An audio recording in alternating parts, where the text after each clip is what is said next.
আল্লাহ রাব্বুল আলামিন বললেন, বান্দারা শুনো, ইউরিদুনা লিইউতফিউ নূরাল্লাহি বিআফওয়াহিহিম ওয়াল্লাহু মুতিম্মু নূরিহি ওয়ালাউ কারিহাল কাফিরুন। কাফেরেরা সিদ্ধান্ত নিয়েছে তাদের মুখের পুৎকার দিয়ে আল্লাহর জমিনে আল্লাহর কোরআনটাকে ধূলিসাৎ করে দিবে, আল্লাহর দ্বীনকে ধ্বংস করে দিবে, দ্বীনের অস্তিত্বকে সব উৎখাত করে দিবেন। কিন্তু আল্লাহ রাব্বুল আলামিন বললেন, শুনো শুনো, আমি কে সিদ্ধান্ত নিলাম? আল্লাহ বললেন, হুয়াল্লাযী আরসালা রাসূলাহু বিল হুদা ওয়া দীনিল হক লিইযহিরাহু আলাদ-দীনি কুল্লিহি ওয়ালাউ কারিহাল মুশরিকুন। মুশরিকেরা, কাফের বেঈমানেরা নারাজ হয়ে যেতে পারে, অসন্তুষ্ট হতে পারে। আল্লাহ বললেন, আমি আল্লাহ সিদ্ধান্ত নিলাম দুনিয়ার সব মতবাদের ঊর্ধ্বে আমি আমার দ্বীনকে বিজয়ী করব। সুবহানাল্লাহ। আল্লাহ তার দ্বীনকে বিজয়ী করবেন। দুনিয়ায় যত তন্ত্র মন্ত্র আছে, যত ব্যক্তিদের প্রতিষ্ঠিত আদর্শ আছে, এই আদর্শ দ্বারা দুনিয়ার ভিতরে কখনো শান্তি প্রতিষ্ঠা করা সম্ভব হবে না। দুনিয়ার ভিতরে স্থিতিশীলতা আনা যাবে না।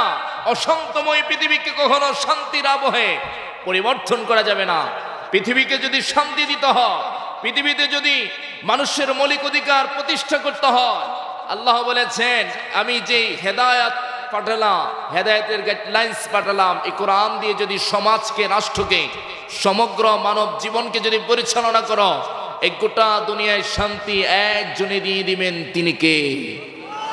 সকলে আওয়াজ করে বলেন না, তিনি কে?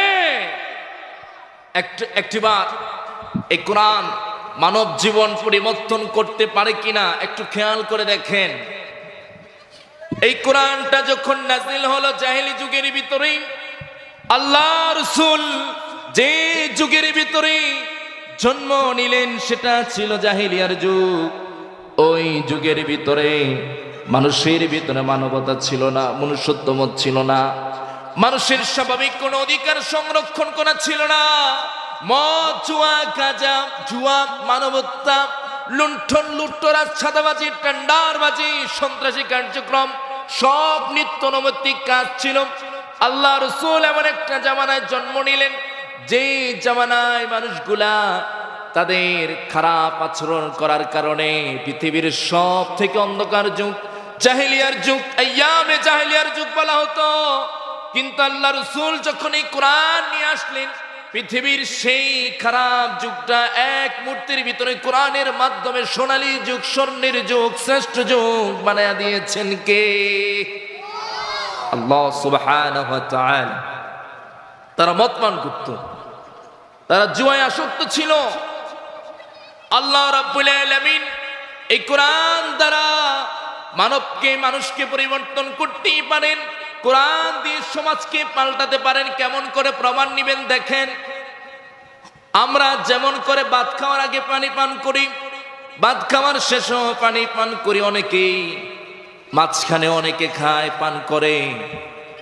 কিন্তু মক্কার জাহেলি যুগে এরা এত বড় জাহেল ছিল, এরা মদ ছাড়া চলতে পারত না। মদ দিয়ে খাবার উদ্বোধন করত, আবার খাওয়ার শেষে আবার মদ পান করত।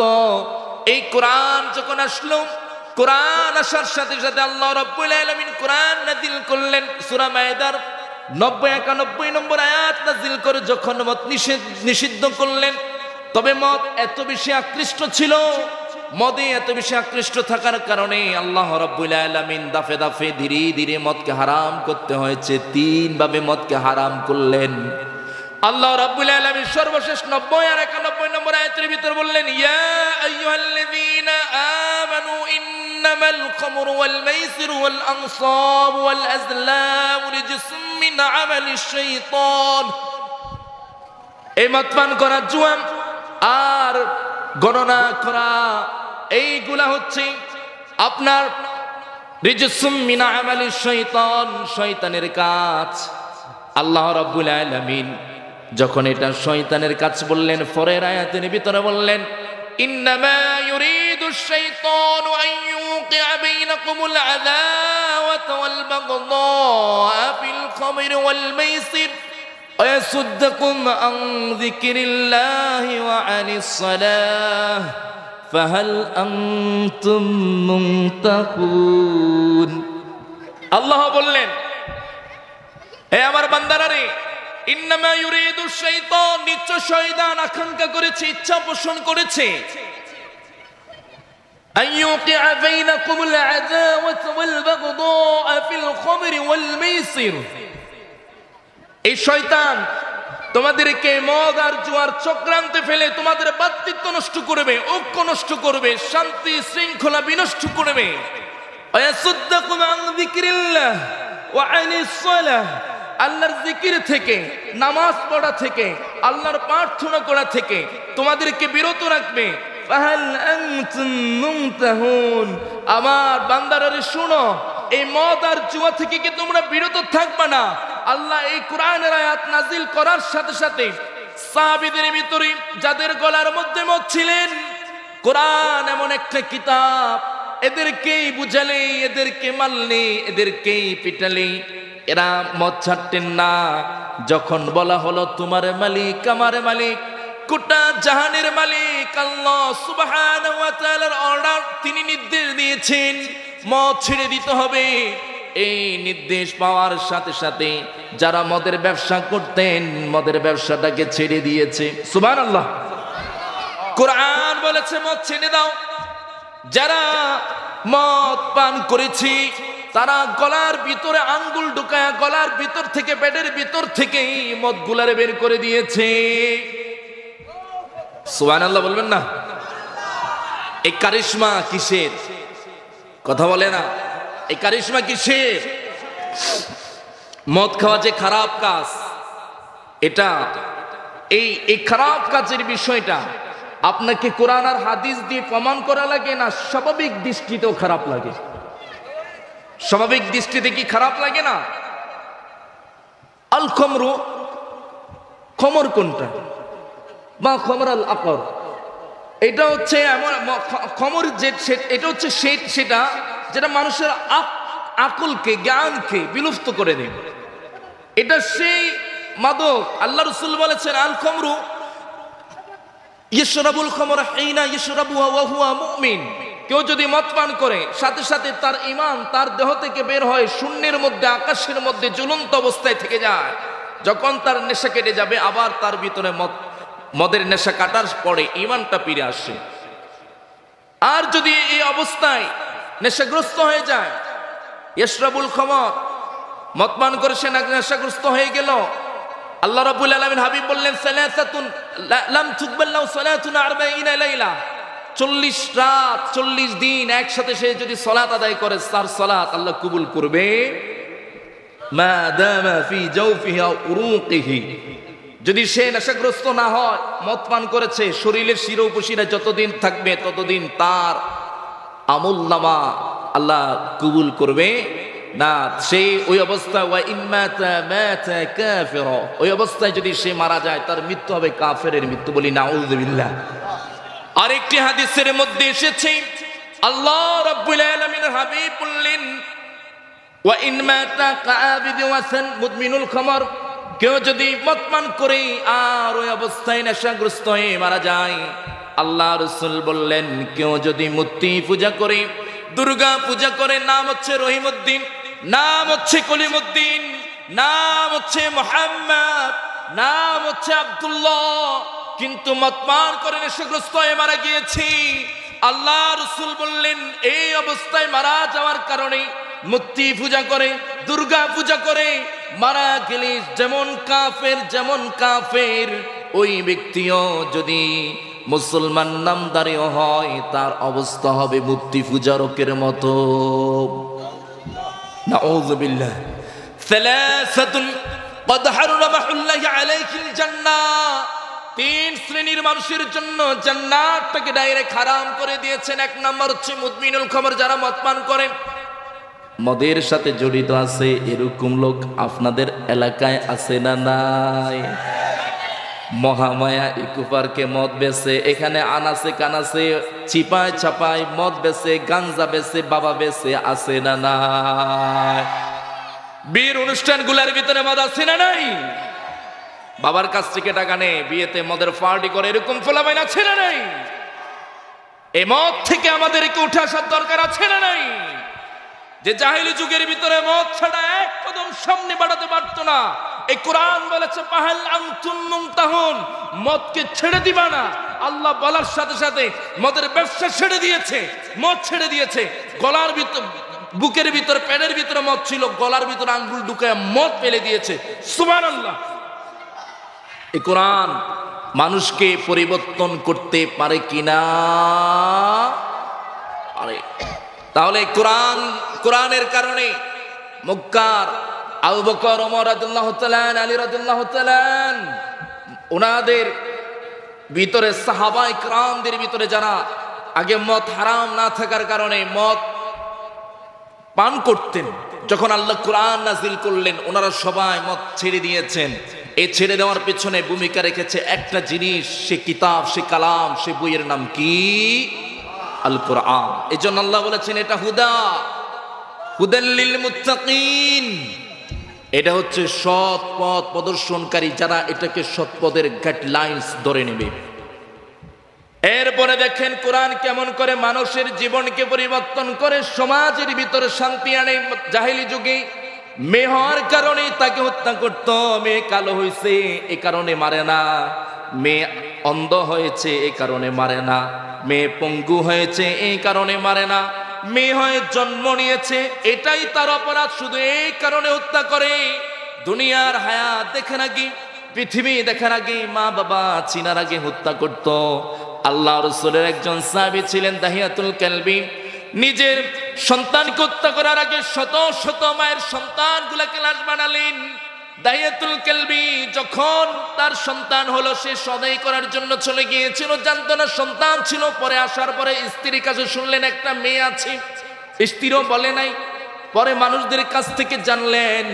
দাহিয়াতুল কালবি সুযোগ করে, লম্বা ঘটনা ছোট করে বলছি, দাহিয়াতুল কালবি তার ওয়াইফ থেকে চতুরতা করে সন্তানটাকে নিয়ে গেলেন। নিয়ে গিয়ে একটা খাদার ভিতরে, একটা পাহাড়ের পাদদেশে গর্ত খনন করে এক ধাক্কা দিয়ে মেয়েকে ফেলে দিয়েছি। আর মেয়ে চিৎকার করছে, বাবাজান তুমি যদি আমাকে সন্তান পরিচয় দেওয়াটা যদি তোমার লজ্জা মনে হয়, কষ্ট মনে হয়, অসম্মানজনক মনে হয়, তুমি আমাকে সন্তান বলে পরিচয় দিও না। তোমার সীমানায় আমি যাব না, তোমার চারপাশে ঘুরবো না, তোমার সাথে আরেকবার জীবনে দেখা হবে না, আমাকে ছেড়ে দাও, ছেড়ে দাও। ও বাবা আমি মরতে চাই না, বাঁচতে দাও, আমাকে বাঁচাও, আমাকে বাঁচাও। এইবার বারবার ডাকলেন। দাহিয়াতুল কালবির পাষাণ অন্তর, অন্ধ অন্তর, মোহর মারা অন্তর, মনের ভিতরে এটা নিয়ে আসলেন, আমি যদি তাকে মাফ কইরা দিই, আমি যদি তাকে ছেড়ে দিই, আমি ছেড়ে দিলি আমি আমার বন্ধু বান্ধবকে, মক্কার মানুষগুলারে কি জবাব দেব? মানুষের ছেলে মেয়েকে মারলাম, নিজেরটাকে যদিও না মারি, কি মুখ নিয়ে তাদের সামনে দাঁড়াবো? তার অন্তর যদিও মারতে না চায়, তার অতীতের অপকর্মের কারণে সে মারা ছাড়া তার অন্তরে আর কোনো উপায়। পাথরের পর পাথর মারলেন, মেয়েটা মারা গিয়েছে। কিন্তু সেই হত্যা করার পরে যখন ফিরে আসলেন, ফিরে আসার পরে বারবার বারবার যখন হাঁটতে যায়, চলতে যায়, খেতে যায়, ঘুমাতে যায়, বারবার নিজের সন্তানের ওই কথাগুলো কানের মধ্যে ভেসে ওঠে। সন্তান বারবার যেন ডাকে, বাবা জান আমাকে ছেড়ে দাও, আমাকে ছেড়ে দাও, আমাকে বাঁচাও, আমাকে মারো না, আমাকে মেরো না, তুমি আমাকে ছেড়ে দাও, তোমাকে আমি বাবা বলে পরিচয় দিব। একটা সন্তান বাবা বলে পরিচয় দিতে অস্বীকৃতি জানানোর পর হত্যা করা হলো। দাহিয়াতুল কালবির ভিতর অনুশোচনা তৈরি হলো। বারবার সেই ওই দৃশ্যটা চোখের সামনে আনলেন। তিনি এর থেকে বাঁচার উপায় খুঁজতে লাগলেন। আল্লাহ রসুলের কাছে গেলেন সন্তান, আল্লাহ রসুলের কাছে গিয়ে এর থেকে বাঁচার উত্তরণের পথ খুঁজে পাওয়ার জন্য গেলেন। তিনি গেলেন, ও মুহাম্মদ, মক্কার মানুষেরা তো মেয়ে হলে মেরে ফেলে, তোমার ইসলাম এই ব্যাপারে কি বলে, মেয়েদের ব্যাপারে ইসলাম কি বলে, আমি যে গুনাহ করলাম আমার বাঁচার কোনো উপায় আছে কিনা। আল্লাহ রাব্বুল আলামিন জানালেন, ও দাহিয়াতুল কালবির শোনো, তুমি যে তোমার মেয়ের হত্যা করলা, আল্লাহ রাসূল কোরআনের আয়াত নাযিল হলো, আল্লাহ বললেন ওয়ালা তাকতুলু আওলাদাকুম খাশিয়াতা ইমলাক নাহনু নারযুকুহুম ওয়া ইয়্যাকুম ইন ক্বাতলা কানা খিতাআন কাবীরা। তোমরা যে তোমাদের কন্যাদের হত্যা করো, ওয়ালা তাকতুলু আওলাদাকুম খাশিয়াতা ইমলাক, তোমরা তোমাদের কন্যা সন্তানদেরকে হত্যা করতে পারবা না, খাবার দিতে পারবা না, আহার দিতে পারবা না, সে ভীতি থেকে নাহনু নারযুকুহুম ওয়া ইয়্যাকুম ইন্না ক্বাতলাহুম কানা খিতাআন কাবীরা। এই মানবতা এটা ভয়াবহ মারাত্মক কবিরা গুনাহ। সুবহানাল্লাহ, সুবহানাল্লাহ বলবেন না? মানব হত্যা, কন্যা হত্যা হারাম। দুনিয়ার কোন মানুষ ঘোষণা দিয়েছে না এই কোরআন ঘোষণা দিয়েছে? আহা মুসলমান আওয়াজ করে বলে না কে দিয়েছে? আরো জোরে বলেন না কে দিয়েছে? ওই অশান্ত জাহেলিয়ার মক্কার যুগে কন্যা হত্যা বন্ধ করার পরে এখনো কন্যা হত্যা বন্ধ হয়ে আছে, বরঞ্চ কোরআন বিধান জারি করে দিয়েছে মেয়েদেরকে বিয়ে করতে হলে মোহরানা দিয়ে বিয়ে করতে হবে, তাদের দাম বাড়িয়ে দিয়েছে। সুবহানাল্লাহ। জুয়ার কথা যে বললাম, এরা এত জুয়ারি ছিল, পৃথিবীতে এত জুয়ারি নেই। ক্যাসিনো খেলে আমাদের দেশের অনেকে, কি ক্যাসিনো খেলে হয়তো আমাদের দেশের কেউ ঋণগ্রস্ত হয়, কিন্তু তারা এমন জুয়ারি ছিল, জুয়া খেলতে গিয়ে ঘর বাড়ি শেষ, সব শেষ হয়ে গেল। সর্বশেষ কিছু যদি না থাকতো, নিজের বউরে বন্ধক রেখে বউকে বিক্রি করে হলো জুয়ার আসরে মেতে উঠত। বলি নাউযুবিল্লাহ। ওই জুয়ারে হারাম করছে কে? এই কোরআন। জুয়াকে হারাম করছে কে? আল কোরআন। তাহলে কোরআন সমস্যার সমাধান আছে না নাই? সব সমস্যার সমাধান। আহা, এই মুসলমানদের এত নট বড়ে আওয়াজ, সব সমস্যার সমাধান। এমন আওয়াজ আমি চাই না, বলিষ্ঠ কণ্ঠে আমাদের কোরআনের সমস্ত সমস্যার সমাধান আছে না নেই? ব্যক্তি জীবন, পারিবারিক জীবন, সামাজিক জীবন, অর্থনৈতিক জীবন, রাজনৈতিক জীবন, প্রত্যেকটা শাখা, প্রত্যেকটা সেক্টর পরিচালনার জন্য যাহা কিছু দরকার সব কিছু এক এক করে কোরআনের ভিতরে দিয়ে দিয়েছেন কে?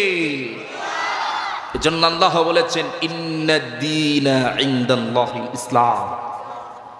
ইসলাম পরিপূর্ণ জীবন ব্যবস্থার নাম, আংশিক কোন জীবন ব্যবস্থা নয়। এই কোরআন একমাত্র সমাধান করে দিতে পারে।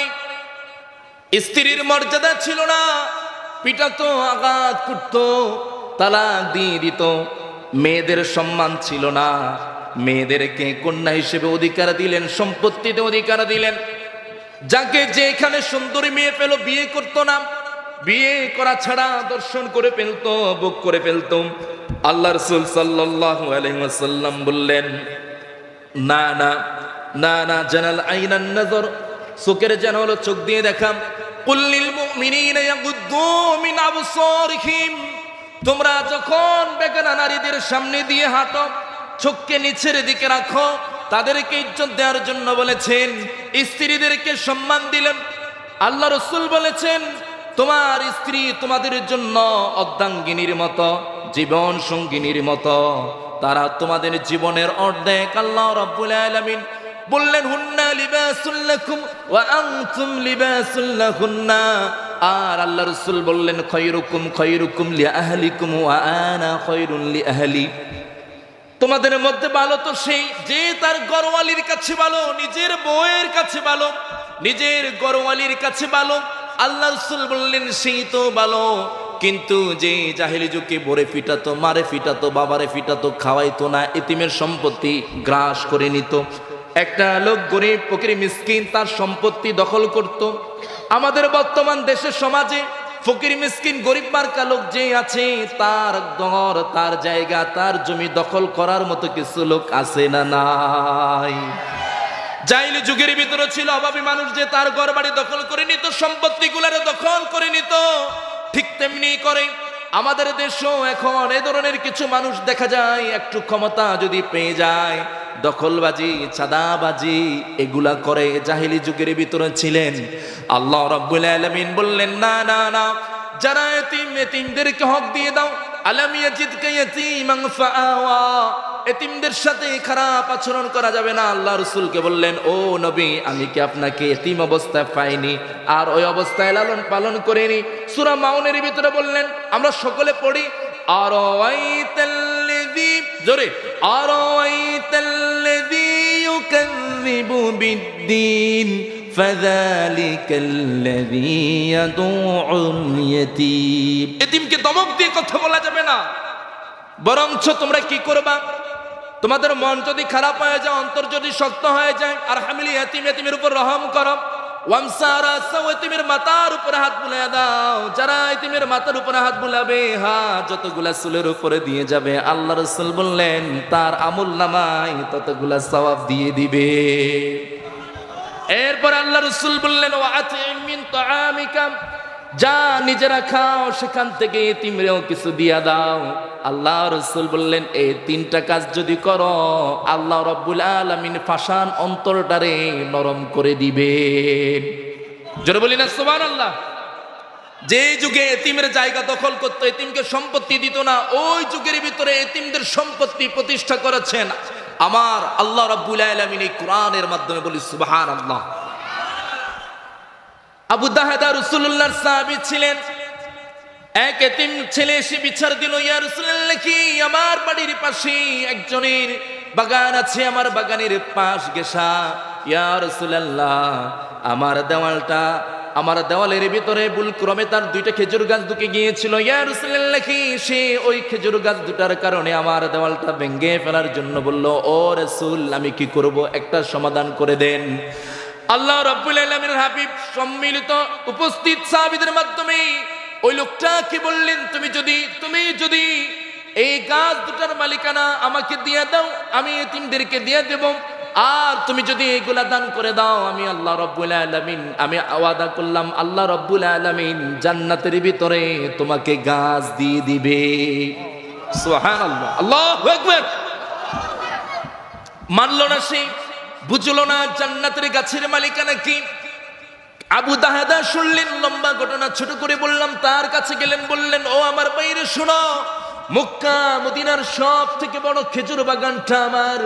তুমি যদি এই দুটা খেজুর গাছ আমাকে দিয়ে দাও, তাহলে আমি কি করব, তোমাকে এই জান্নাতে, তোমাকে আমার বড় খেজুর বাগান যেটা আছে সেটা তোমাকে দিয়ে দেব।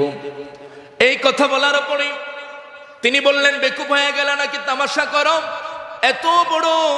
এত বড় বাগান, প্রায় 600টা খেজুর গাছ, একটা বাগান বাড়ি আছে, একটা কুয়া আছে, পুরা মদিনার সব থেকে বড় খেজুর বাগানটা নাকি আমাকে দিবা দুটা খেজুর গাছের বিনিময়ে? বিশ্বাস করি না।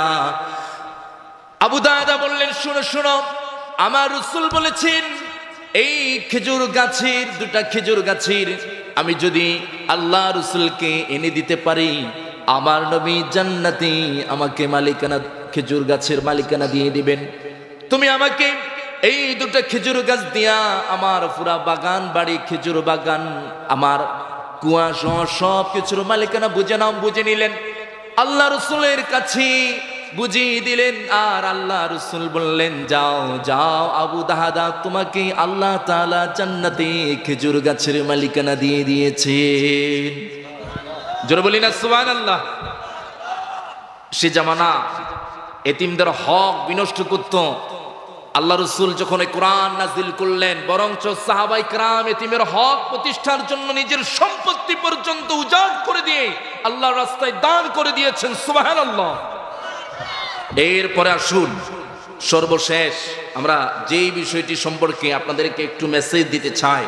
আমার ভাইরা, আমাদের দেশ মানুষ অভাব অনটনে, অভাবে অনাহারে অর্ধাহারে যায়, দিনাতিপাত করে।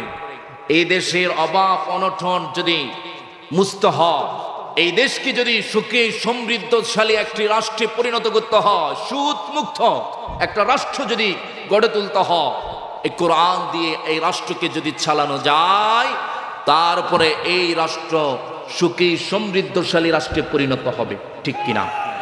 জোরে বলেন ঠিক কিনা? কোরআন যতদিন বাংলাদেশের পার্লামেন্ট পরিচালনার মূল সূতিকাগার হবে না, ৭২ সংবিধান বাতিল করলে হবে না। ৭২ সংবিধান ব্রিটিশদের তৈরি করা সংবিধান, মানব রচিত সমস্ত সংবিধানকে বাদ করে দিয়ে কোরআনের সংবিধান কায়েমের মাধ্যমে দেশের শান্তি ফিরে আসবে। ঠিক কিনা? সম্মানিত ভাইরা, আমরা ফিরে যাচ্ছি ওমর ইবনে আব্দুল আজিজের শাসনামল। সোনালী যুগ ছিল। একজন ব্যক্তি মাথার মধ্যে বোঝা নিয়ে এদিক সেদিক ঘোরাফেরা করে খুঁজে পায় না যাকাতের অর্থ দেওয়ার জন্য। 3 দিন পর্যন্ত দিন রাত এক করে যাকাত আদায়ের জন্য দাঁড়ে দাঁড়ে ঘুরলেন, যাকাত খাওয়ার জন্য একটা লোক খুঁজে পায় না। 3 দিন পরে একটা লোককে দূর থেকে দেখলেন, আপনার একটু একটু দুর্বল শরীরে, পোশাকগুলা ময়লা। তিনি ভাবলেন, আমি মনে হয় একটা অভাবী মানুষ পেয়ে গেলাম, এখনই থেকে আমার যাকাতের সম্পত্তিগুলা বুঝিয়ে দিয়াম, কোন রকম আমি পার পাবো। 3 দিন পর্যন্ত খুঁজে খুঁজে পুরা জাহানের উলিতে গলিতে খুঁজে যাকাত খাওয়ার মতো একটা লোক খুঁজে পাইলাম না, আজকে কোন রকম বাঁচব। তার কাছে গিয়ে বললেন, ভাই নেন আমারে বাঁচায়া দেন। তিনি বললেন, কি দিলেন ভাই? উত্তর দিলেন, এটা যাকাতের অর্থ, আপনার জন্য আমি হাদিয়া দিয়ে দিলাম। আল্লাহ তাআলার মাসারিফুজ যাকাতের একটা খাতের আপনাকে অন্তর্ভুক্ত করে আমি আমার এই যাকাত আপনাকে দিয়ে দিলাম, সুপর্দ করলাম, আমাকে মুক্তি দেন। তিনি বললেন, ভাই আপনি কয়দিন মক্কার অলিতে গলিতে যাকাত দেওয়ার জন্য ঘুরেন? বলল 3 দিন। ভাই আপনি তো 3 দিন পর্যন্ত ঘুরেন, শুনেন আমি 7 দিন একটা না মক্কার অলিতে গলিতে ঘুরি, যাকাত দেওয়ার মতো একটা লোক, যাকাত খাওয়ার মতো একটা লোক আমি খুঁজে পেলাম না। আল্লাহু আকবার। একটু ভেবে দেখেন, ইসলামী শরীয়ত কায়েম হওয়ার কারণে 7 দিন অবধি মক্কার অলিতে গলিতে খুঁজে খুঁজে যাকাত দেওয়ার মতো লোক আর খুঁজে পাওয়া যায়? কিন্তু আফসোস তো আমার সেখানে, এই কোরআন যদি আমার দেশের সংবিধান হয়ে যায়, তাহলে যাকাত দিয়ে আমার রাষ্ট্র চলবে, আমার দেশ চলবে। যাকাত ভিত্তিক অর্থনীতি প্রতিষ্ঠা হবে। আল্লাযীনা ইম্মাক্কান্নাহুম ফিল আরদি আকামুস সালাহ ওয়া আতুজ যাকাহ। নামাজ কায়েম হয়ে যাবে, রাষ্ট্রীয়ভাবে যাকাত প্রতিষ্ঠা হয়ে যাবে। আর রাষ্ট্রীয়ভাবে যদি যাকাত প্রতিষ্ঠা হয়ে যায়, তাহলে অভাব অনটন সব গুছিয়ে যাবে। সম্মানিত ভাইরা, আজকে আমার দেশে যুবকরা অনেকে বলে সুদ ভিত্তিক অর্থনীতি, শুধু ইউনূসের বিরুদ্ধে কথা বলেন না কেন? আমি তাদের উদ্দেশ্যে বলি, শুধু ইউনূসকে নিয়ে নয়, পুরা রাষ্ট্র কাঠামো নিয়ে কথা বলতে হবে। একটা রাষ্ট্রের ভিত্তি চলে যাকাত দিয়ে। ইসলাম আমাদেরকে যাকাত ভিত্তিক আর কর্জে হাসানার অর্থ ব্যবস্থা দিয়েছে। আমাদের রাষ্ট্র যদি কর্জে হাসানার যাকাত ভিত্তিক অর্থ ব্যবস্থা দিয়ে চলে, আমার দেশের অভাব অনটন যাবতীয় সমস্যাগুলার সমাধান করে দিয়ে সুখী সমৃদ্ধশালী গরিব মুক্ত উন্নয়নশীল রাষ্ট্রে পরিণত করবেন কে? জোরে কথা বলেন না কে? আমাদের মাঝে উপস্থিত হয়েছেন আমাদের মাহফিলের সম্মানিত আলোচক, আমার একান্ত স্নেহের প্রিয় ভাই মাওলানা আব্দুল্লাহ নোমান, উপস্থিত হয়েছেন আমাদের দায়িত্বশীল জোরারগঞ্জ থানা জামাতে ইসলামীর সম্মানিত দায়িত্বশীল মাওলানা আব্দুল গফুর ভাই, বারিয়ারহাট কেন্দ্রীয় জামে মসজিদের সম্মানিত পেশ ইমাম আমার সদ্য বড় ভাই হজরত আল্লাহ জনাব মাওলানা আব্দুল মান্নান ভাই, যিনি এই ইউনিয়ন জামাতে ইসলামীর আমিরের দায়িত্বে রয়েছেন। আমি আপনাদের এই আলোচনার যে বিষয়বস্তু নিয়ে কথা বলে নির্ধারিত যে সময় দিয়েছে সে সময় শেষ হয়ে গিয়েছে, 1 মিনিট অতিরিক্ত হয়ে গেল। আমি সারসংক্ষেপ করতে গিয়ে বলতে চাই, আপনাদের সামনে আলোচনা থেকে যে শিক্ষাগুলো আমি উপস্থাপন করতে চাই। সম্মানিত ভাইরা, এই মদ দিয়ে পুরা আরব জাহানের জাহেলি সমাজ চলছিল। এই কোরআনের ঘোষণা আসার সাথে সাথে মদের কালচার, মদের সংস্কৃতি কি ছিল নাকি মোটামুটি বন্ধ হয়ে গিয়েছে? কথা বলেন, বন্ধ কি হয়নি? কন্যা সন্তান হত্যার ঘটনা ছিল, কন্যা সন্তান হত্যার ঘটনা বন্ধ করার পিছনে ভূমিকা আছে কার? আল কোরআনের। নারীদেরকে জুয়ার আসরে বিক্রি করতো, এই কোরআন নারীদেরকে জুয়ার আসর থেকে বাহির করে দেনমোহরের ইজ্জত দান করেছে। সুবহানাল্লাহ। অর্ধাঙ্গিনীর সম্মান দিয়েছে, মাতৃত্বের সম্মান দিয়েছে, এতিমদের হক অধিকার সংরক্ষণ করেছে। শুধু তাই নয়, যে মক্কার মানুষরা অভাবে অনটনে চুরি চামারি আপনার বেদুইনগিরি করত, সে মক্কার মানুষরা ধন সম্পদে সমৃদ্ধশালী হয়ে গিয়েছে, অভাব মোচন হওয়ার উপক্রম হয়ে গিয়েছে, অভাবী মানুষ খুঁজে পাওয়া যাচ্ছে না। সেই কোরআন আমার বাংলাদেশের পার্লামেন্টে মানুষের আমাদের পরিচালনার জন্য যদি প্রচেষ্টা চালানো হয়, সেখানে আমাদের ভূমিকা থাকবে কিনা? আমরা কি কোরআনের পক্ষে থাকবো না কোরআনের বিরুদ্ধে যাব? এ আওয়াজও হবে না। আমরা কি কোরআনের পক্ষে ভূমিকা নেব না কোরআনের বিপক্ষে নেব? আমি আওয়াজে বিশ্বাস করতে পারি না আপনারা দৃঢ়ভাবে ভূমিকা নেবেন। আমি আপনাদের কাছে শেষ ওয়াদা নিতে চাই, এই কোরআনের সাথে যাদের সম্পর্ক নাই, আমাদের সাথে তাদের সম্পর্ক। এমরা আওয়াজ না, জিন্দা আওয়াজে বলতে হবে, কোরআনের সাথে যাদের সাথে সম্পর্ক নাই, তাদের সাথে আমাদের কোনো সম্পর্ক। যেই নেতা কোরআন পড়তে জানে না, সে আমার নেতা হতে পারে? যেই নেতা নামাজ পড়ে না, সে আমার নেতা হতে পারে? যেই দল কোরআনের আইন কায়েমের স্বপ্ন দেখায় না, সেটা আমার দল হতে পারে? আল্লাহ আমাদের বুঝার মতো তৌফিক দিক, বলি আমিন। আসসালামু আলাইকুম ওয়া রাহমাতুল্লাহি ওয়া বারাকাতুহু।